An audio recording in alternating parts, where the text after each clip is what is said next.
And here in the living room, we find Mr. Russ Gook all by himself. The young man is stretched out on the davenport. Having become aware of sounds in the kitchen, he calls inquiringly, Hi. Evening, Sadie. Oh, hello, Uncle Fletcher. Am I in the living room? Oh, I have to evening. Yeah, I guess it is. Newspapers face rain before morning, though. Uh-huh. Saw Ted and Rufus Stembaum come along Kelsey Street just now. My guess they're on their way to the picture show. I jollied Ted. Ted, I said, what kind of... Just you here, Rush? That's all. I thought I was talking to Sadie all the time. Mom's next door calling on Miss Donahue. Oh? I wouldn't be surprised at what they're sitting out on the front porch. Like to stroll over? No, I won't horn in. What do you got in the box? Yes, no, I won't horn in. You take women that way, they like to visit between themselves. I won't horn in. What do you got in the box, Uncle Fletcher? Washrags. Oh? Property of my landlady, Miss Keller. Oh? I brought them over to show your mother. She's interested in washrags. Yeah, she is. I wouldn't be surprised, but what this particular collection of washrags is one of the finest in the country. My landlady, Miss Keller, has been accumulating washrags many years. She owns several thousand of them.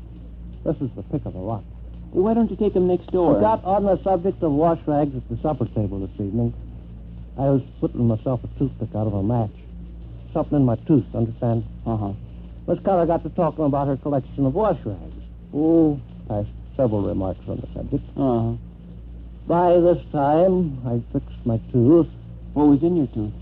Piece of meat. Oh, uh-huh. I got this piece of meat out from my tooth, don't you see? And I snapped my jackknife shut, and I said, Miss Keller, why don't you let me take some of your washrags over and show them to my niece? She's a bug on washrags, too. Yeah, she sure is. So, that's what I got in this box. Well, look, let's stroll next door and let Miss Donahue and Mom Oh, I listen. guess I won't horn in, Rush.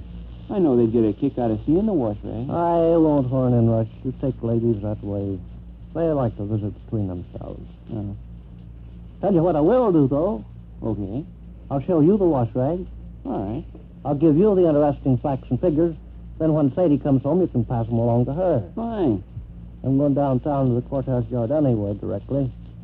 A bunch of them are probably sitting on the concrete embankment talking. Uh-huh. Hank got stopped. Iowa Skeever. Michigan from Michigan. Such scallywags. Yeah. They generally are down in the courthouse yard evening. Well, I can hear some mighty wise opinions expressed in the courthouse yard. Yeah. All right, Rush. Now for the washrag. Okay. This is one of the finest collections in the country. I'll give you the interesting facts and figures, and you can pass them along to Sadie when she comes home. Yeah. Now, this first washrag, Uh-huh. this first washrag is made out of genuine chamois skin. My landlady, Miss Keller, planted the chamois bush right in her own garden and picked the fruit when it was ripe. The fruit? Yes. Well, chamois isn't a fruit. Chamois is an animal. Chamois is kind of like a deer. Deer. Deer. Antelope. That's a different kind of chamois. This chamois skin grew on a bush. Miss Keller planted it herself. Watered it every day, kept it well pruned and weeded. And when the fruit got ripe, she harvested it and made this high-class washrag. Think you can remember these interesting facts and figures, Rush? I know good and well I can remember all you told me about that chamois skin washrag. Right. Now, Second washrag. the second washrag. This washrag... I haven't got my glasses, Rush. What's it say on here? Knitted to the memory of Raymond Belcher Bierman, who expired from having a 10,000-ton railroad bridge fall on him December 19th, 1887. Yes. Who was Raymond Belcher Bierman? That, Rush, I don't know. Miss Keller know? No. Miss Keller found this washrag on a streetcar in Rockford, Illinois, many years ago. It's a peculiar kind of a memorial for a person that's passed away. Brings a tear to your eye, does it? No. If it brings a tear to your eye, here's a washrag to wipe a tear off with. I'm just jollying you. Don't take anything I say too serious. I joke back and forth good to you. Sure you weren't joking about that chamois skin bush? How's that? Nothing. I see the next washrag's got printing on it, too. Yes. Can you make out what it says? Eastern, Western, Joliet, and Southern Railroad. Please put this back on the rack. Miss Keller never mentioned where she got that Washrag. Very close-mouthed on the subject. So I can't give you any interesting facts and figures. Now, here. Washrag with pockets in it. 5 separate pockets in this washrag with labels on the flaps telling what they're for. Read the labels once. Bills, change, keys, tobacco, insurance policy. Ever see a washrag like this one before? No, I never did. It was invented by Caldwell Klein in Buffalo, New Jersey during the Spanish-American War. You may have heard of Caldwell Klein in connection with his stunt of being able to light his cigar by rubbing his feet together. No, never heard of him. Fine. Washrag with pockets in it. Now, this washrag... It's also got printing on it. Yes.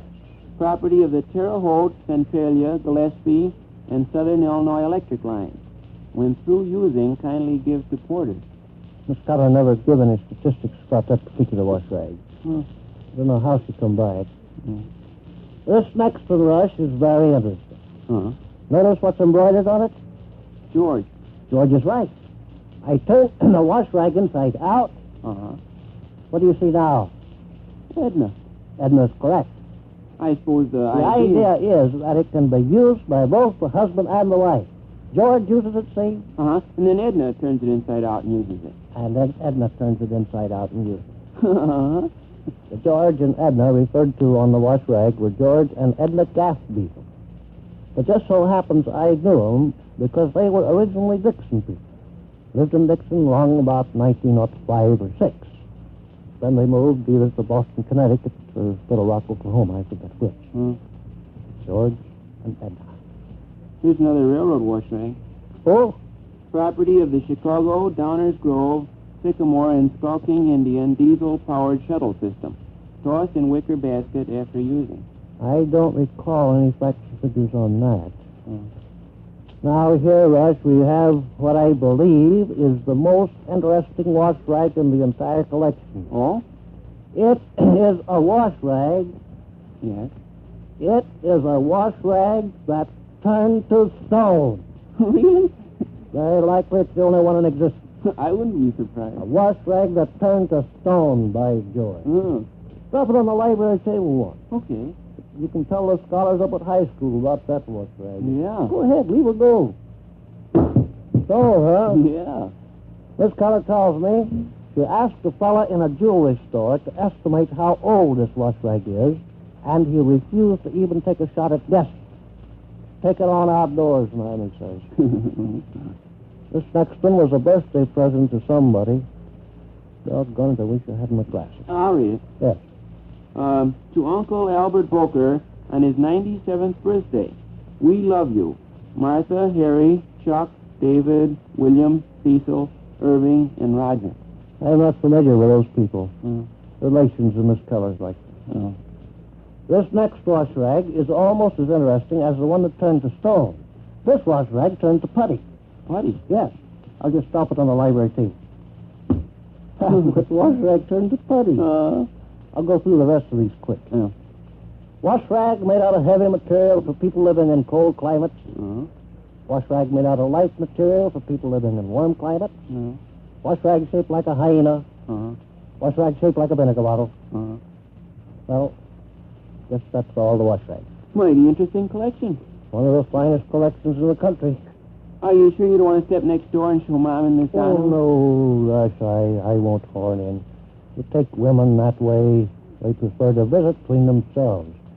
I'll just walk on down to the courthouse yard. You tell Sadie the different facts. Here's one and more, figures. Uncle Fletcher.